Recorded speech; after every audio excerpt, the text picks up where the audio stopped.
a aula de hoje vai ser sobre o governo joanino, mas lembrando que durante a explicação, se vocês quiserem fazer alguma pergunta, podem fazer tranquilamente, tá? Não esperem, ou anotem no caderninho de vocês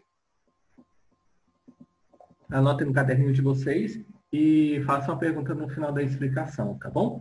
Vamos começar pelo início, né? O título da nossa aula se chama Governo Joanino por um motivo importante. O governo joanino porque vem de Dom João VI. Então, todas as vezes que vocês lerem na vida de vocês, assistirem filme, desenho, série, que fale sobre o governo joanino, está falando sobre o governo de Dom João VI no Brasil. Foi assim que foi apelidado, que foi nomeado o governo de Dom João à frente do Brasil. Lembrando que ele chega de Portugal como príncipe regente, né? Por quê? Porque sua mãe era rainha, Dona Maria, que era rainha, né? Conhecida como Dona Maria Louca, ainda era rainha porque estava vivo. Só que quem governava de fato era Dom João, governava o Império Português, que a partir de 1808 residia a sua metrópole, a sede do seu governo, do seu império, aqui no Brasil. Então a gente vai ver alguns elementos importantes desse governo estabelecido aqui no Rio de Janeiro. Só recapitulando uma coisa importante. Na última aula a gente viu que Dom João, as embarcações de Dom João chegaram primeiramente na cidade de Salvador, na Bahia, e um mês depois somente é que eles vão aportar no Rio de Janeiro.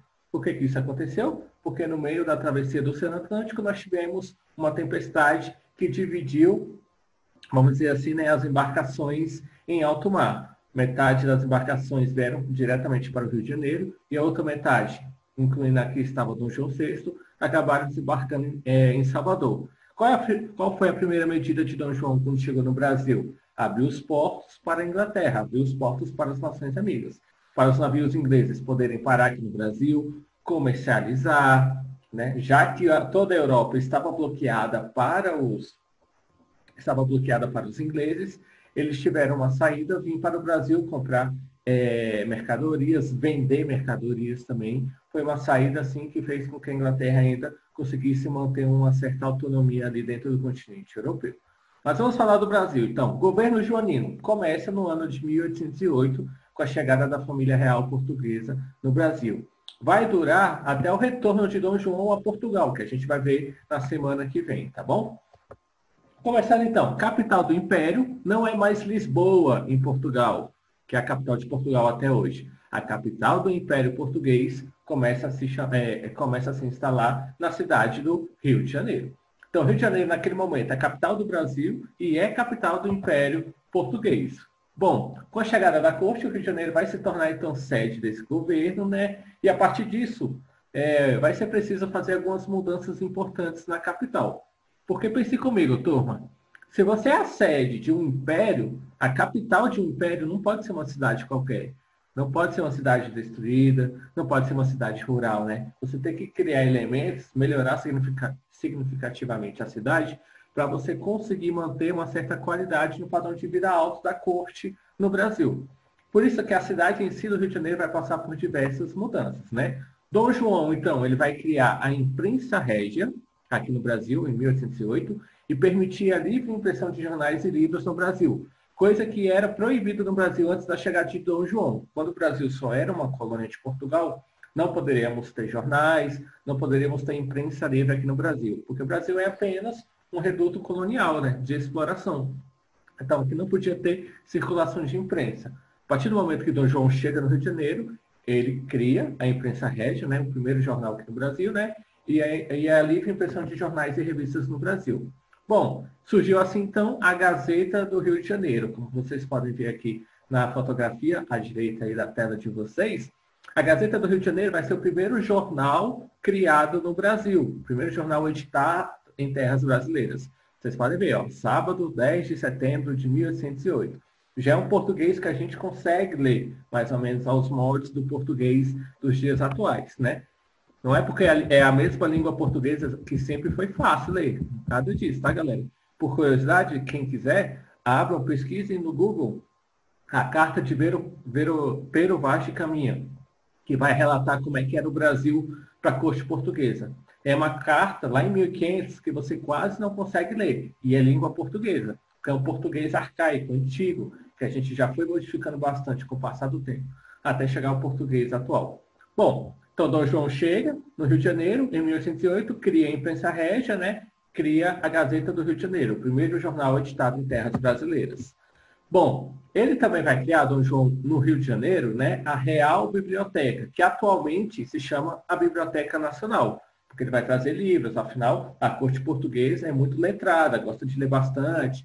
Então, também vai ter os filhos de Dom João que estão vindo, Dom Pedro está aqui junto, Dom Miguel também está aqui junto. Então, eles precisam estudar, ler, continuar a sua formação aqui no Rio de Janeiro. Por isso que Dom João, então, cria aqui, né, o príncipe regente, que é Dom João, cria aqui no Rio de Janeiro a Real Biblioteca, atual Biblioteca Nacional, que até os dias atuais existe lá no Rio de Janeiro, tá bom? Antes era Real Biblioteca, hoje no Rio de Janeiro se chama Biblioteca Nacional. Aí, cuidado, galera, se vocês pesquisarem no Google, Biblioteca Nacional tem duas no país. Vocês sabem onde é que ficam essas duas bibliotecas nacionais?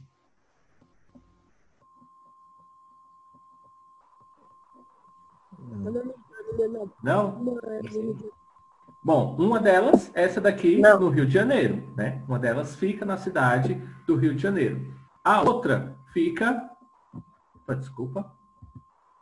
A outra fica aqui em Brasília, tá? A Biblioteca Nacional aqui em Brasília, que fica ali perto da rodoviária, se chama Biblioteca Nacional também. Só que a Real Biblioteca que nós estamos falando é a Real Biblioteca do Rio de Janeiro e não aqui de Brasília, que é essa que está na fotografia de vocês, beleza?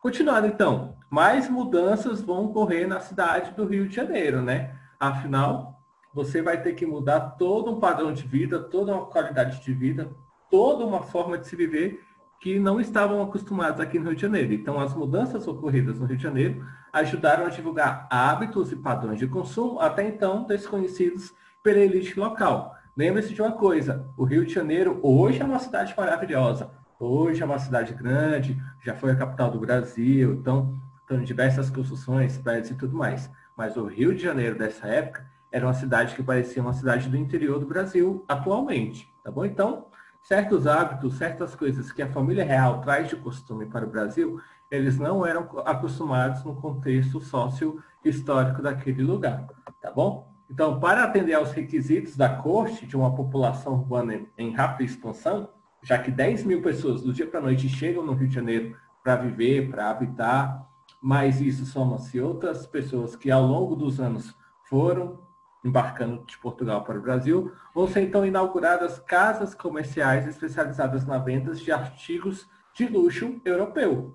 Então vai se tentar manter um padrão de vida europeia, né, dentro de terras tupiniquins, dentro do Brasil. Então móveis, artefatos de uso doméstico, acessórios, eles vão ser utilizados nesse contexto, vão ser vendidos aqui no Brasil. Isaac, você quer fazer uma pergunta? Sim, professor. Oi, pode perguntar. Quando Dom João chegou aqui no Brasil, ele começou já a governar ou ele esperou mais um tempo? Não, a partir do momento que ele já chegou no Brasil, quando ele estava em Salvador ainda, Isaac, ele já estava governando o Brasil. Antes, como é que era o Brasil? Vamos recapitular uma coisinha rapidinho. 1500, Pedro Álvares Cabral chegou no Brasil e aí foi criado o sistema de capitanias hereditárias. Lembra? 7º ano ainda, em história, foi criado o sistema de capitanias hereditárias.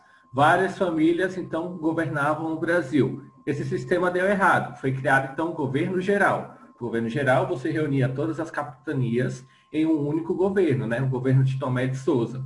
Esse sistema é o que vai dar certo. Então, por cerca de 300 anos, o Brasil vai ser governado por um modo de governo geral. Esse governador geral do Brasil, ele era um representante direto de Dom João, ou no caso, do rei de Portugal na época, que nessa época que nós estamos falando hoje é Dom João.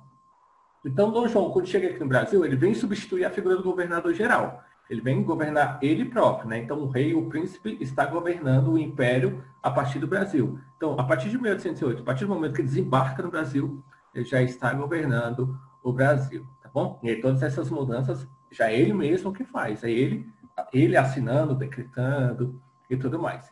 Então, a gente começa a criar algumas coisas, alguns elementos culturais no Rio de Janeiro, que são novos, que não se via naquele período. Como, por exemplo, nós vamos ter o incentivo à cultura e o financiamento de diversas óperas de balé no Brasil. O que vai acontecer? Vão ser criados também elementos culturais que estão de pé e que existem até hoje, como teatros, bibliotecas, academias literárias e científicas, além dessa fotografia que vocês estão vendo, que é o Jardim Botânico do Rio de Janeiro, que existe até hoje. Até hoje você pode visitar, você paga, eu acho que é R$ 10 para entrar, e você visita o Jardim Botânico. O Jardim Botânico mais antigo do país é o do Rio de Janeiro. Aqui em Brasília nós temos um Jardim Botânico, esse do Rio de Janeiro é o mais antigo do Brasil.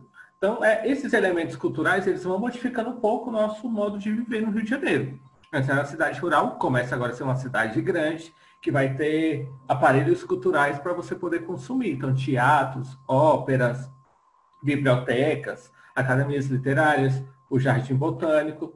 Assim como também Dom João vai financiar uma expedição, vamos dizer assim, uma missão artística, né? Pintores franceses vão vir para o Brasil naquele período. O principal deles é Jean-Baptiste Debré, que é esse que está na tela de vocês.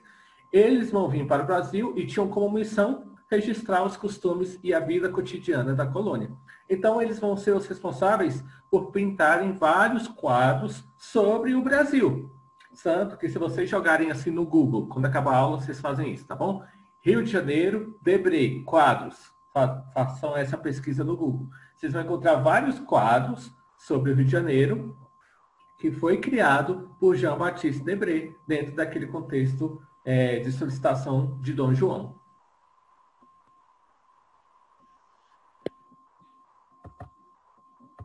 Seguindo então, em 1815, então, é um marco para a história nacional. Vamos só recapitular uma coisa.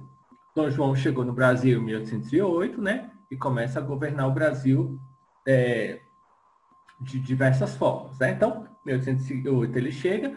1815 vai ser um marco importante na história nacional, tá bom? Eu não coloquei no slide aqui, peço perdão, né? Foi uma falha minha, mas é nesse período do governo joanino também que Dom João vai criar o Banco do Brasil. O mesmo Banco do Brasil que existe até hoje, o amarelinho, só que nessa época ele não era amarelinho, né? Mas é o mesmo nome, é o mesmo banco, tá bom? Então, nesse período, a principal criação econômica no Brasil é a instalação do Banco do Brasil, que existe até os dias atuais. Apesar de que o governo está tentando privatizar, vender o Banco do Brasil, ele é o banco mais antigo do país, criado por Dom João também dentro desse contexto, tá? E aí, 1815 é um marco da história nacional. Sabe aquelas datas? Quando vocês me perguntam na aula de história, professor, tem que decorar datas? Não, não tem que decorar datas na aula de história. Mas é bom vocês saberem algumas datas importantes para o país. E uma dessas datas é 1815. Por que 1815 é importante? Porque em 1815, com o objetivo de permanecer na colônia, Dom João vai elevar a categoria, o status políticos do Brasil. O Brasil antes era uma colônia de Portugal. A partir de 1815, o Brasil é um Reino Unido de Portugal, Brasil e Algarves. Recapitulando, o Brasil deixa de ser colônia de Portugal e passa a ser a Reino Unido de Portugal, Brasil e Algarves. Uma primeira coisa importante. Reino Unido é uma constituição de um império grande, tá bom? Então, Portugal, Brasil e Algarves passam a constituir o mesmo império, o mesmo Reino Unido. Segunda coisa importante, professor, que diabo é Algarves? O que é isso, Algarves? Algarves é a região sul de Portugal. Até hoje, vocês pegarem no mapa, escreverem Algarves, Portugal, vocês vão ver que é a região sul de Portugal. Porque nessa época, essa parte sul de Portugal era meio que independente, assim, tinha uma certa autonomia. Por isso que era como se fosse um país diferente, tá? Mas hoje é o mesmo país, é tudo Portugal. Bom, em 1815, então, o Brasil deixa de ser colônia. Professor, o Brasil deixa de ser colônia, então ele se torna independente? Não, o Brasil não se torna independente. Mas ele não é mais colônia de Portugal. 1822 vai ser a nossa independência, mas desde 1815 nós não somos mais colônia de Portugal. E, na verdade, a chegada da família real em 1808 já é um marco, já é uma preparação para a nossa independência, porque o Brasil começa a ter uma importância maior do que tinha em outros períodos, tá bom? Bom, em 1818 é um marco importante para a família de Dom João, pois a sua mãe, Dona Maria, a louca, né? Ela vai falecer aqui no Brasil, né? E o príncipe regente, então, Dom João, vai ser coroado rei de Portugal e do Brasil. passando a ter o algarismo romano sexto, porque ele era o sexto rei de Portugal, que se chamava João.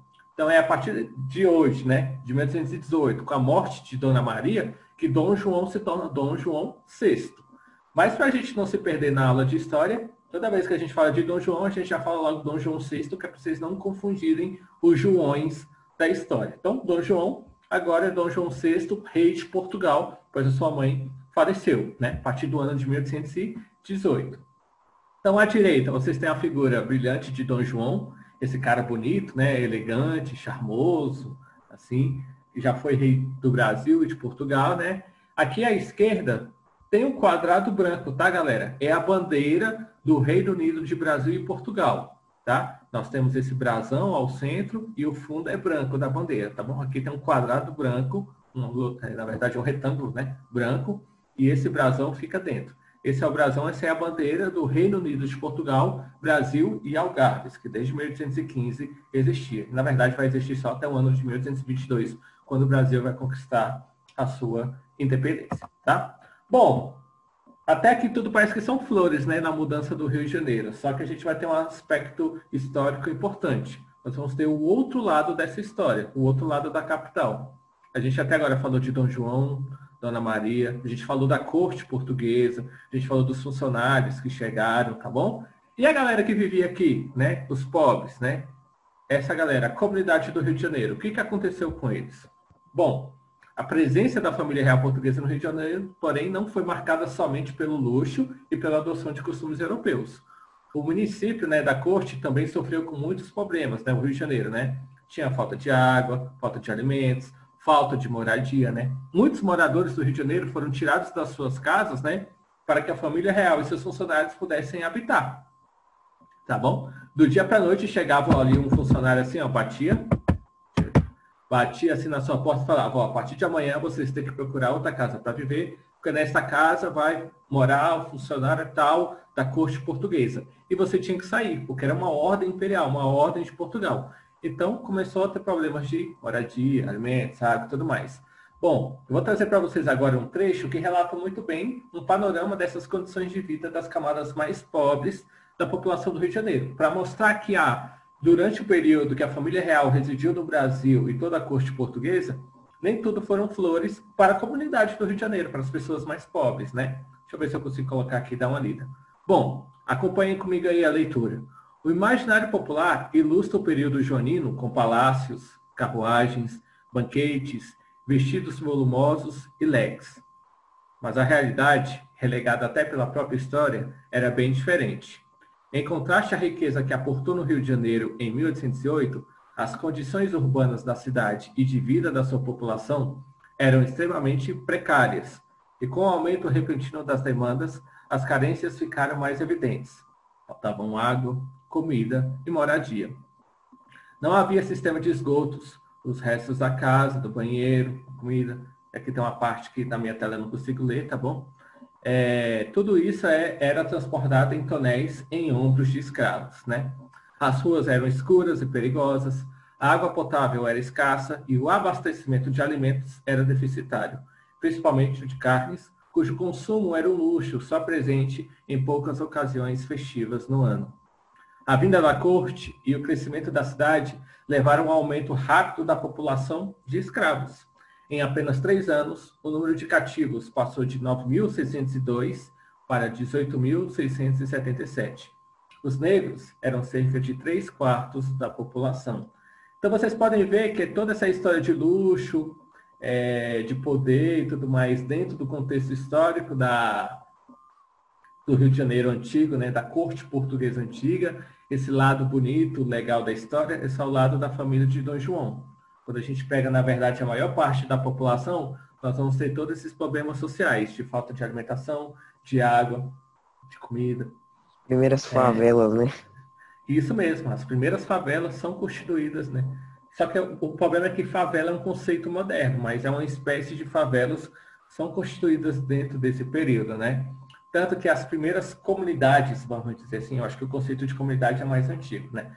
Esse conceito de comunidade que nós conhecemos hoje, às vezes, de ser uma comunidade pobre, né? É dentro desse contexto da chegada da família real, que tende, com a independência do Brasil, a só piorar, né? Parecia que as coisas iriam melhorar no Brasil, mas não. Com a independência, esse empobrecimento, vamos dizer assim, das classes mais baixas do Rio de Janeiro, continuam a crescer nesse contexto histórico, tá bom? Mas, bom, esse é o governo joanino. A gente está quase chegando ao fim, só que a aula de hoje ia ficar um pouquinho extensa se eu botasse o fim do governo joanino. Até porque vocês vão ter uma atividade complementar essa semana, que aí vai ser uma pesquisa sobre o final do governo joanino dentro desse contexto histórico, tá bom? Bom, chegamos até então este momento, né? A corte realizou mudanças drásticas aqui no Brasil, no Rio de Janeiro. Dom João se torna o rei de Portugal e o rei do Brasil.